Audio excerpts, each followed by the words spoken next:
This is going to be an interesting experiment, guys. I've got some really old sourdough starter here in my refrigerator. This has been in here for months. I'll put a link to the previous video I did on making a rye pumpernickel meal sourdough starter, but it's been months. It smells faintly like vinegar, though. It does not smell bad despite that really like dark, almost tannic looking water. Just kind of has a vinegar smell. So I'm going to try to start some whole wheat flour here today. I've mixed some of that up with some water and a little bit of sea salt. Grab a couple tablespoons of this starter out of here. Just about like that.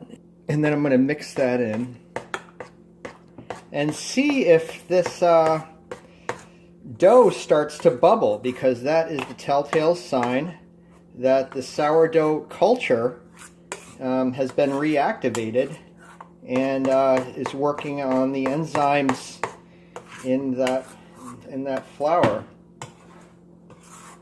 Covering this with a cloth, and I'll check back in a couple days. All right, guys, after setting that sourdough for 24 hours and watching it bubble slightly, I went for it and poured the mixture in my cast iron pan and baked this at 360 for about 20 minutes. Then I just left it in the oven off just to bake in. It was a pretty wet dough, as you could see, more of a pancake style kind of batter. So this is how it came out. It's very soft, very dense, 100% whole wheat flour. But what I like about it, I'm going to eat a little bit of this off camera. It's very chewy. It's got that chewy tooth of real sourdough. It's also got that sourdough tang in it, like a yogurt.